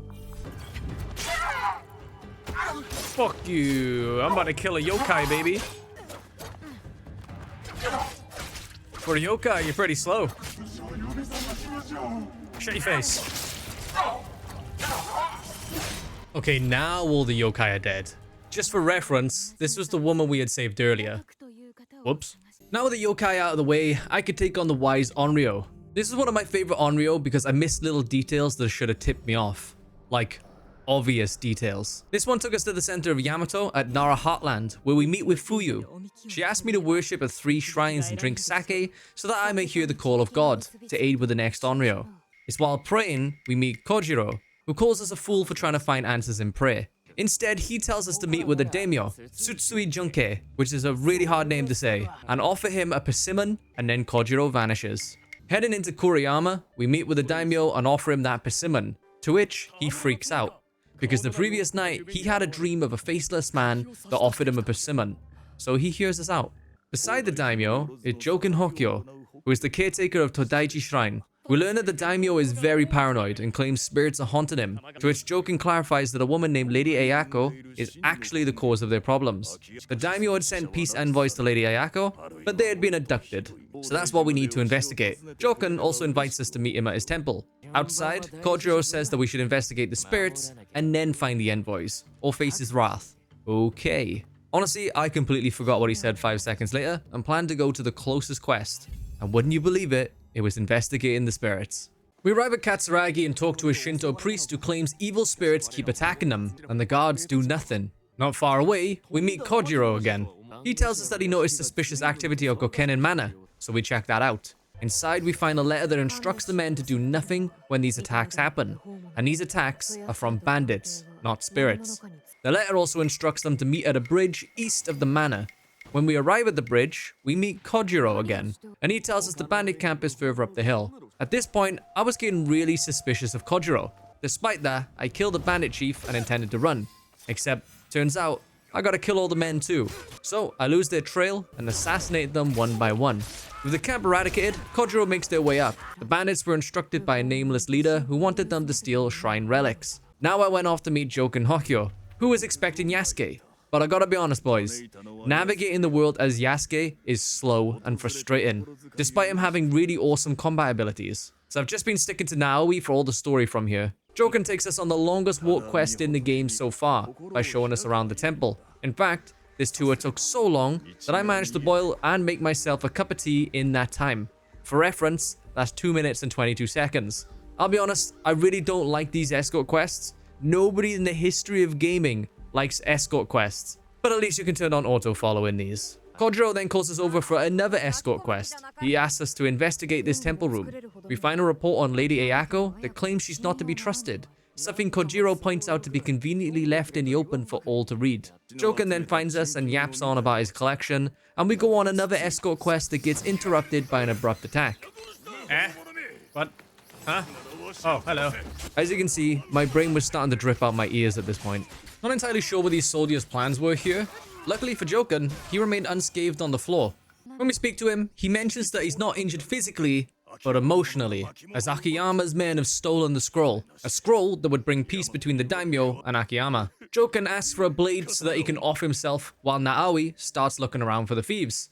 She meets Kojiro again, who tells her exactly where the thieves went. I head off to find Akiyama's men armed with swords and teppos, but they die super easy. With the scroll, I can now return to the daimyo to prevent him declaring war on Lady Ayako. Now he points out that the men may have wore Lady Ayako's colors, but that does not mean she gave the order. All that was left to do now was to head to Mitsui to question witnesses on what happened to the envoys. And wouldn't you believe it, boys? We see Kojiro once again, who tells us that the drunk man next to him had seized the envoys, which leads to this really strange exchange. 何を見とるちっぽけなネズミありゃ悪人の口ぶりじゃね酔っ払いというだけで悪人とは限らんじゃろ。なんじゃと悪人じゃ間違いないもう黙っとれ。この調子では。黙っとるじゃと今のは独り言で。おい表出ろその減らず口を聞けなくしてやろう And then Kojiro is missing once again. So I kick his ass and we now finally meet Lady Ayako, who is annoyed that I just beat up the guy she was tailing. Naoi asks what happened to the envoys, and he says they were taken to the iron gathering site.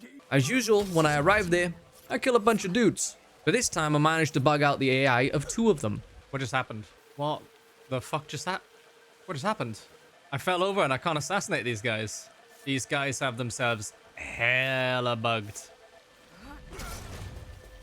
Well, at least I'm bugging out simplified things, didn't I? Speaking to the envoy, he mentions that Lady Ayako's invitation from the daimyo was stolen, so no peace talks could occur without it. The invitation was now being held at Uda Matsuyama Castle, so I needed to infiltrate it, not without bugging myself out first. What the... Yo, this is the new way to climb, my boys. I kill the dude who had the invitation and head off to meet Lady Ayako at Kasugataisha Shrine. She asks about the men who stole the scroll from Joken. She claims that if they had teppo, they were not her men. So I guess that kind of tracks, doesn't it? She also knows that we are not here for peace talks and that we have a target. We confirm we're looking for someone pulling the strings, and she thinks it's likely the daimyo. After talking to her, it's finally time for the peace talks being held at Kofukuji Temple. As Naoi, we get up to a vantage point. Here we see monks talking to Akiyama's men, who are also wielding teppos. Interesting. I sneak further into the temple to grab a letter using Naoi's heightened senses. It can basically slow time so that I can stand around in front of people for longer without being caught. But I didn't have time to read this letter. It basically says, on the signal, they're gonna kill the daimyo. This makes my next step really clear. Kill the shooters. I kill and throw the shooter off the balcony, which causes the daimyo, Joken, and Lady Ayako to start pointing fingers at each other. For you watching, it's probably clear who the Enreo is, because I made sure the relevant info you needed was present. That person is Joken Hokyo. Firstly, the target is the daimyo himself. The report smearing Lady Ayako was left for all to see. His crocodile tears are quite literally presented to us as Naoi walks away. The men who stole the scroll used teppos, which Lady Ayako said they were forbidden to use. And we also see monks conspiring with men posed as Akiyama's soldiers. It couldn't have been any more on the nose. But in the moment, you want to see what went through my head? Fuck off. It's none of them.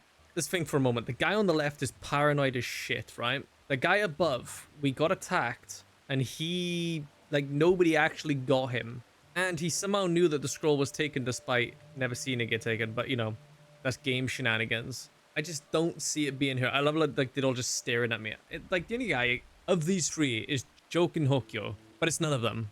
Talk about wrong logic, right answer, right? I was so focused on Kojiro that I was completely blinded to everything else. I suppose there's a life lesson or something there, right? Yasuke claims that the temple's promised funds from the daimyo are uncertain, so he had to sell sacred relics. But pitting these to his rivals allowed him to manipulate to his advantage. And just for extra confirmation... Oi! It actually is? Oh my god, they did a fucking switcheroo on me, dude. Now that we had to fight the Enreo, I wanted to show off what Yasuke could do.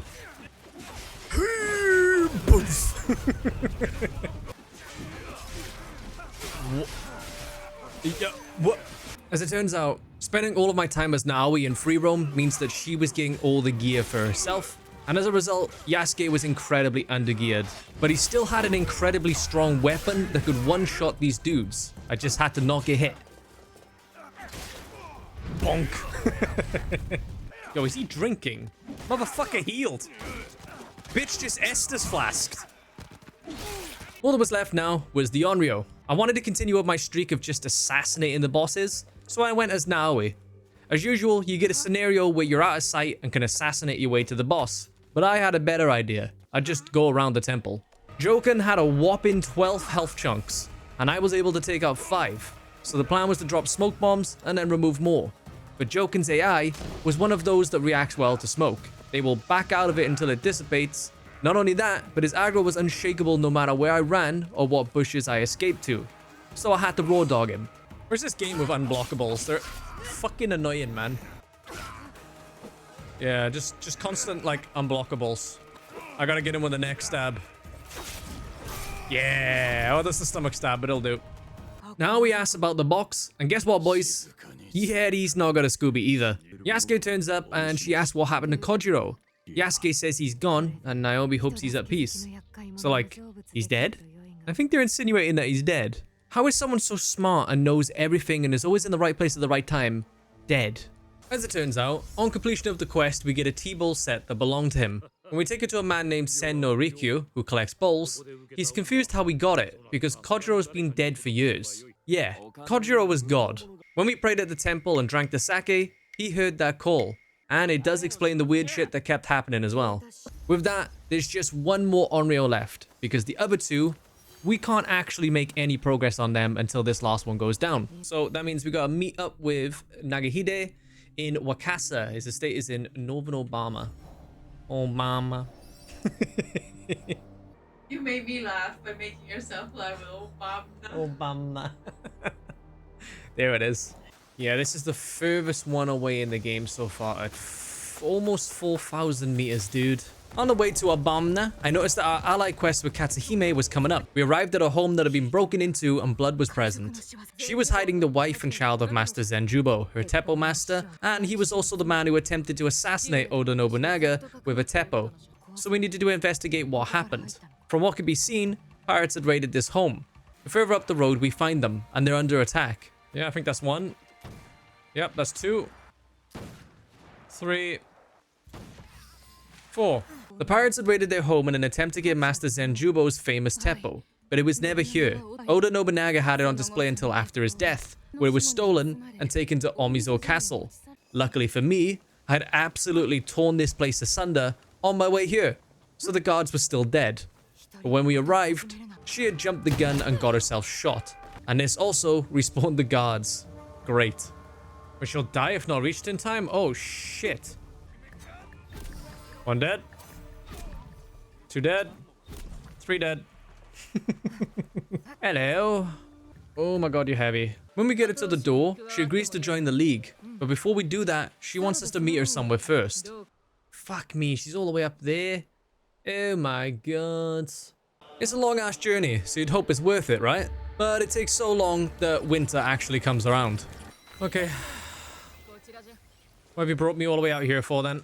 We ask her why we're here, and she tells us to figure it out. And we do. It's to smash. And we smash. On a beach. In the snow. After traveling all that way. We could have smashed at the hideout, but nope. We had to do it in the freezing cold, dude. And with that, we now have a girlfriend. But with most of the choices in the game, I think that's the last we'll see of this questline. Right, so after that weird scene, we head to the Nagahide estate in Obama to meet Nagahide, who is currently under attack. He tells us that these attacks keep happening and are led by someone called the Performer. He sends us to find a man named Hong, who is good with finding information. To find him, we must follow the red lanterns or follow our nose. And that's because Hong is a chef. Hong tells us that people become overly chatty on a full stomach and often give out more info than they should. One pirate group mentioned that the leader is Samemaru, who is from Hiruga Bay. He also mentions that Lord Nagahide's relatives are also here in Wakasa and talk a lot about Suruga Castle, so we'll need to visit them as they may be in danger. I began with Nagahide's relatives as they were closer. I didn't realize entering Suruga Castle that I was allowed to be here, so I needlessly murdered 2 guards. When we speak to the nobles, they say they're not worried as the guards here will protect them, to which they conveniently get attacked. So I mop up the attackers, trying out my new ability where I can assassinate even in combat. Very nice. Afterwards, we hear music being played on a biwa. This same music was present when Nagahide was attacked. The older lady told me to find the source of the music at Saifkaji Temple. She does not elaborate. On the way there, I find a drunk man trying to complete his pilgrimage to Saifkaji Temple. I drop him off and then find a biwa master. He goes through some of the songs he knows, hoping to see if he plays the one that was present during these attacks. And he does. It was a song written by his student, Takeda Motoaki, which I gotta say, is pretty dumb if you ask me. Imagine murdering someone and then dropping my mixtape. Like, what are you doing? The biwa master also asked me to murder the pirates, and I gotta say, man, the people we meet in this game are bloodthirsty, dude. The last thing we now needed to do was to go to Hiruga Bay and learn about Samemaru. At Hiruga Bay, we learn that Samemaru is being used by the performer to murder members of the Niwa clan, and that they'll be meeting soon in Obama. That makes things super simple for us. In fact, this particular questline was so simple that I was convinced there was some twist. There was not. When we arrive back at Obama, Yasuke hunts down Samemaru, and I may have jumped the gun shooting Samemaru because we missed some important dialogue. But like I said earlier, Yasuke is a very strong character, and if I had the gear for him, I wouldn't be such a glass cannon right now.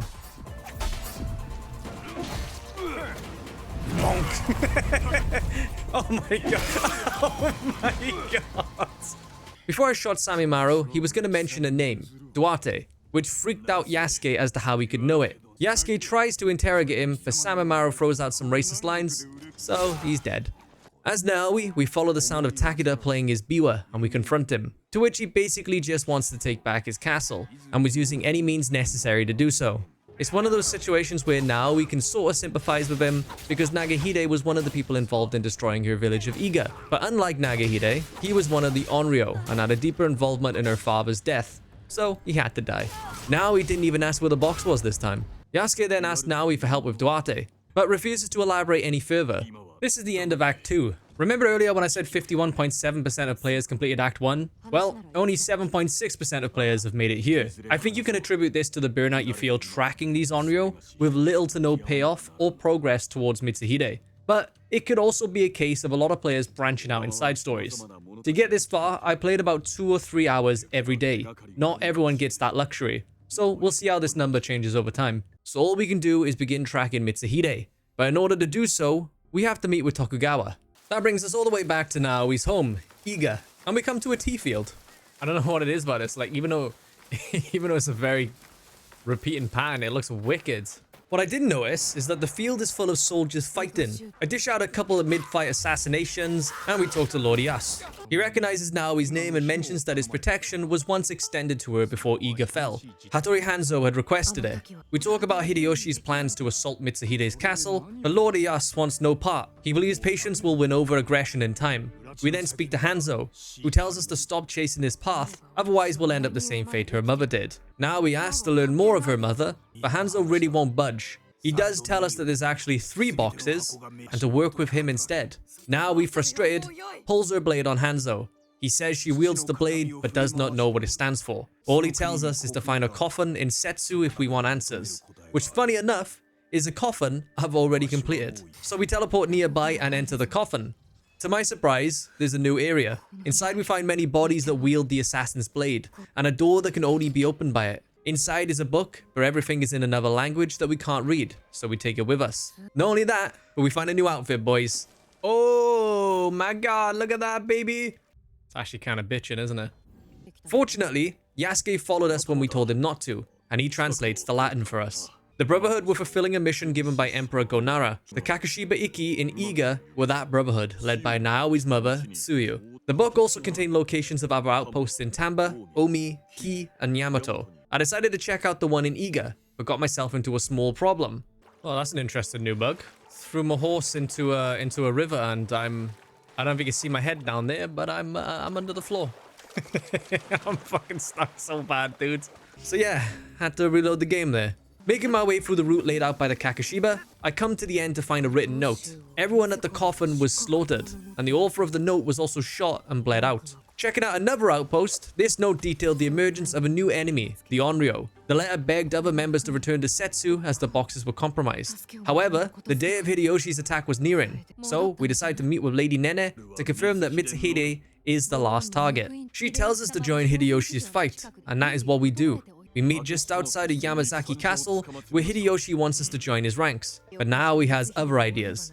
She wants us to use the chaos to get closer to Mitsuhide. Winter passes and we enter spring, ready for our attack. As I infiltrate the castle, I take no chances. Using my kunai, I can effectively assassinate people at range without risking myself getting spotted. But I don't really know what happened a bit further in, because the stealth detection indicators stopped happening, and enemies were spotting me across the castle, so I had to resort to in-combat assassinations. Shanking my way through the castle, we catch up to Mitsuhide, and he uses his guards to keep Naoi busy. So we have to pursue him on horseback as Yasuke. Mitsuhide gives an opportunity to escape on a dinky boat, but he decides, nah, fuck it, it's over, man. And we fight him as Yasuke. Mitsuhide tries to justify his betrayal on the fact that Nobunaga burned down Enreo and killed his mother. And like, honestly, fair. And then I do this. You dirty little cheater. He kicked dirt at me, dudes. Oosh. No way. With his defeat, he claims there's one more Enreo, which, yeah, we know, he's the horseman. The horseman would have been Shogun had we not taken down all of the Enreo. He promised Mitsuhide allies, but then abandoned him when he needed it. That man was the ousted Shogun, Ashikaga Yoshiaki. Honestly, I had a feeling it would be the Shogun, but I must have missed something because there wasn't really hints along my journey that this would be the case. Bear in mind, there's a lot of side quests in this game, other evil organizations to take down, and they do often have lore in them. But I was 35 hours into this playthrough and couldn't justify spending more time on it. We ask where the box is, and Mitsuhide claims Yoshiaki has it. Inside the box is the Imperial Regalia. He asks to die as a samurai and recites his poem. Here I was thinking Yasuke was going to chop his head off, but instead we get this. Oof. That one is pretty grim. That was fucking grim. Hideyoshi catches up to us and we ask him if he will now succeed Nobunaga, but he says a council will be brought together to decide that. That's not our problem though. The last Enreo is. We know where he is, not sure how, but I assume our scouts found him or he invited us, because when we get there, he's ready for a little chat. Yoshiaki says he knows when a man is defeated. He gives us the box and then makes a bargain. His life for information regarding the Brotherhood. Now he gives her a word and he gives us the info. In Yamato at Sakafune-ishi, there's a coffin. But Yasuke is not satisfied. He made no promise. So Yoshiaki calls out what Yasuke has been hiding. Yasuke is searching for the Templar order to destroy them. He says they've been spotted near the port of Obama, and Duarte de Mello can be found there. Communique has been selling their strength to the Templar in Takahara village as well. Before we leave, he speaks of how terrified he was of the Templar order, but now that weight has been lifted. He no longer has the box. Now he does. And with that, we leave to follow up on the information relevant to Naoi. We arrive at the Sakafune-ishi ruins. The assassin's blade does not work on the entrance, and now he falls into despair. She calms her mind and meditates, and miraculously remembers everything her dad spoke about while she was fading in and out of consciousness when he saved her. I found this crazy, to be honest. Like a super convenient time to start remembering. Tsuyu had come to Iga to seek help from Momochi. The emperor had asked them to defend the 3 jewels, but when Naoi was born, she became their jewel, and they become complacent. When the Enreo attacked, Tsuyu entrusted Nagato with a box, and she left to get the other 2 but never came back. Momochi told him she was dead, but he held out hope, playing her tune every evening, until one night across the valley, the tune was played back to him. Naoi's mother is alive. This gave Naoi an idea to play the tune, to which the coffin opens. Like, how? There's no mechanism, no gears, no pulleys, no hamsters in a wheel. How the fuck does this thing move? Despite that, we return the box and find a note next to it. A message from Tsuyu to Nagato. She is not dead, and hopes they can forgive her reasons for not returning and why she can't tell them. But at that time, Hanzo also returns, and in hand, he has the second box. Hanzo also reveals that it was him who played the tune back to her father. Now he claims that he stole the box, but it was actually Lord Yas who stole it back from the order with the intent to give it back to the emperor to earn his favor. But Hanzo asked for the box to be returned to its rightful place, and he agreed. We step outside and Hanzo drops an absolute bomb. He was in love with Tsuyu and couldn't stand the thought of her being with Nagato. He left eager to sate his thirst for blood, taking up any contracts to kill. But that was not enough to stem his hate. So he revealed the location of the boxes to a mysterious order looking for them, to make Tsuyu hurt how he hurt. He regretted it immediately, but it was too late. He still rushed back to tell Tsuyu that they were compromised. The Brotherhood and Iga were all slaughtered, but he still believed Tsuyu was alive and has been searching for her ever since. Even on the night Nobunaga attacked, Hanzo offered Naoi and her father protection under Lord Ieyasu, but Nagato refused. Despite all this, we choose to forgive him. I mean, we forgave Yasuke, and we've worked with men who had ties to Nobunaga. So, screw it. Hanzo then offers to work with Naoi to find her mother. Crazy shit, man.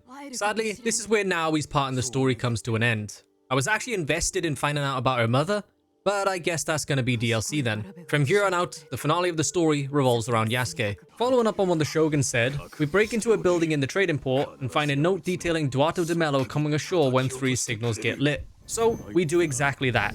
We stop off at a little island, and come nightfall, they arrive. We kill everyone near to find no sign of the Templar. We interrogate the nearby boatman, and he rows us to Duato de Mello's ship. He remembers Yasuke and belittles him, refusing to give us information on Nunokaro. So, we give him a good battering. Seriously, Yasuke's leap attack just wrecks people. Duato attempts to ruin Yasuke's revenge by laughing in his face and continuing to degrade him, refusing to give up information on Nunokaro. But he absolutely seals his death when he mocks an unknown woman Yasuke deeply cares about. We pick up a note from Duate's body, but since we're unable to read it, we meet up with Louis Fra in Yamashiro. The note details the Templar order in Italy, mentioning the Pope and 3 noble houses' involvement, and how they were eradicated mysteriously. The note also mentions a Kimura K training a secret group of warriors in Ki. So, our next plan of action is to get ourselves recruited. Yasuke speaks to a Ronin loyal to Oda. From what he's heard in the area is that a Komabe is recruiting Ronin at a cemetery in Koyasan. We go there and stand near a Ronin that seems like a prime target to be recruited, and also get ourselves recruited in the process. This starts a long-ass escort quest, so I once again made a cuppa. He groups up the Ronin and tells us to head west. That's it. Regardless, we find the training grounds. At the same time, Kimura is giving a speech to the new recruits, fresh in a Templar-adorned outfit. Yasuke speaks up, trying to tell the Ronin that he's speaking lies, so Kimura starts the training, having me as their target. This section was wild. I had to kill 10 people. Then when I thought it was over, reinforcements arrived. And every time I walked further into this camp, more and more men were thrown at me. In total, I think I killed roughly 40 people, which is an insane number of enemies. I also had to fight 3 Saisesha Ronin. A new weapon was starting to get used at this time as well. There would be soldiers who fire shrapnel blasts at you, and that shit wrecked. After killing them all, I faced Kimura. Remember how I said I was a glass cannon? Bonk. Bonk. Man, the bonk stick is wicked. Oh, he's looking wow. Okay. Wait, what? That does not seem practical. It was practical. He one-shot me. Yeah, I still had problems of being one-shot. Despite that, I got myself through phase 2, because now we were entering phase 3. But for some reason, my ugly ass helmet I had hidden was now visible. I was a bit fortunate here in that he was no longer one-shotting me with his weapon combo, so I could make mistakes. And then I defeated him, and all his armor was back on. Kimura gives one last speech about how he was trying to save his people and he was not a traitor for bringing the Templar in, but we finish him. And I also get his armor, which now solved my issue of being one-shottable all the time. There were now 2 Templar left, the Silver Queen and Nunokaro. We speak to a spy who tells us that the Silver Queen is at a silver mine. We waltz in and there she is. She tells us it's not safe and we go somewhere quieter. We sit down and she makes us the sketchiest looking tea of all time. I don't know about drinking that bad boy, what the fuck? She says she's called the Silver Queen, but not by choice. Literally because she manages the silver trade. She asks what we'll do when we find Nunokaro, and we say we'll kill him. She doubts our ability and how dangerous it is, but we swear it to her, and that's when the tea kicks in.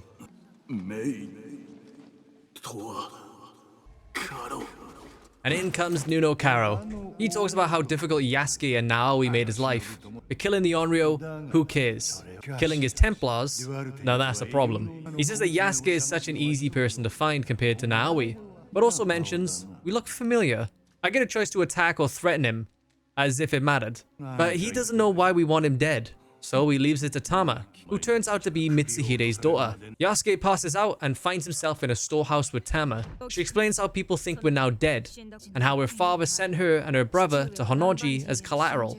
With Nanokaro scraping the land clean, once the silver mine runs out, she and her brother will lose their usefulness. The only person who could protect her was now dead. She then asks if she was wrong to believe that we will kill Nunokaro, but we swear we will kill him. So we make a deal. I must retrieve her brother from Kameyama Castle and deliver him to Atago Shrine. If I could do that, she'll give up Nunokaro's location. She leaves and I bust out of the storehouse. Here's where the game gives me a fat middle finger. The guards here immediately ring the bell. You can't sabotage the bells because they all ring at once, making you wanted. That means no matter where I go in Tamba, town guardians will always be present. These guys slap and are tanky as fuck. In fact, I died multiple times here because I was too stubborn to run and drop aggro. I wanted to try and kill them all.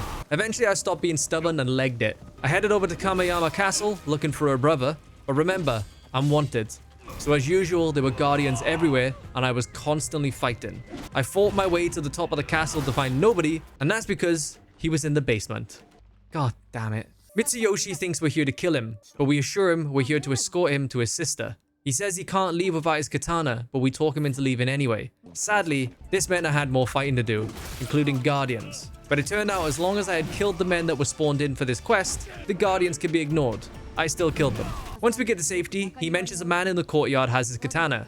So I kill his ass, and I meet his sister at the shrine. We bring the katana, and they lay her at the shrine as a goodbye to their father. Tama mentions how often she prays for Nunokaro's demise, and that we will find him at Takeda Castle. A season passes, and I'm no longer wanted. And weirdly, when I arrive, there's nobody there. I just run through courtyard after courtyard, but there's nobody around. And before I know it, I'm at the door to Nunokaro. Well, here's the thing. I still thought I was wanted. So I had Naoi do me a solid and eradicate the entire castle. I made sure I killed every single person and every alarm bell to make sure I didn't have to deal with guardians. And as it turned out, that didn't matter. So here we are at the final Templar. The one making the orders for the Templar in Japan, Nunokaro. Yasuke says he will answer for his crimes, but Nuno does not remember him. And then we get a flashback to what caused Yasuke to end up in Japan. His mother was a slave cleaning the desk when a Templar letter is blown to the floor. Tuerte catches her holding it, so Nunokaro has them dragged deckside. And I'll just let a scene play out.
Nuno Karo says he killed Yasuke's mother to show the other crew what happens to insubordination, but apparently Yasuke didn't get the memo. Nuno mentioned he came here despite the organization not really caring, and still he accomplished all this on his own.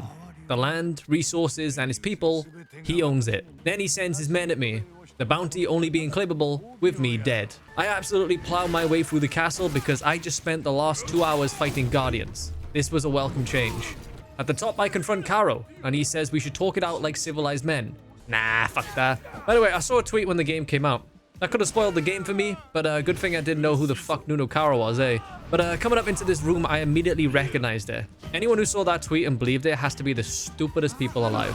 Companies do dumb shit all the time, but no company intentionally commits career suicide. The lyrics are Chinja tu nawa Chinja, which is Swahili for like kill them or slaughter them, something like that. I just wanted to mention that so that we don't have to deal with the comments, you know? Or maybe we will. Maybe I'll just get ignored. But yeah, I absolutely manhandled Karo. At the end, he begs for his life, and we launch him off the edge. Yasuke makes his way to the bottom and makes a declaration to destroy the Templar, to which Karo states that the Templar will come to Japan and they will come for him, to which Yasuke says, let them.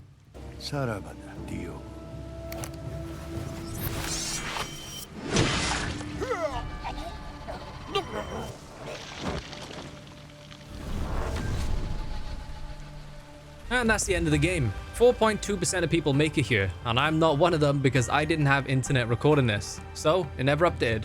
Oh well. Ultimately, the game was decent. The combat and stealth had a big improvement over previous games. The story was alright. There's quite a lot of scenes in the game that are poorly animated, especially when the voice actors give a really great performance and the face just doesn't reflect that. The biggest letdown was the burnout of having too many Enreo. This especially felt like that in Act 2. I honestly think Naoi was the main protagonist of this game, but I may be biased since I opted to play as Naoi a lot more. But you also got to take into account, you play the entirety of Act 1 as Naoi, and a lot of it revolves around her finding out her ties to the Brotherhood. And like I said, Yasuke is just rough to play as.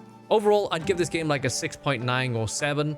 I do find myself wanting to load the game up and do the side quests. It's similar to the Enreo, but you don't have the multiple prerequisite quests slowing down that progress.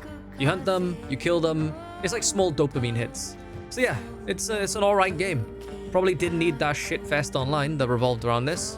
It was just another Assassin's Creed game. I might do more videos like this in the future, boys, but yeah, probably not a 40-hour game. This took me 41 hours to complete.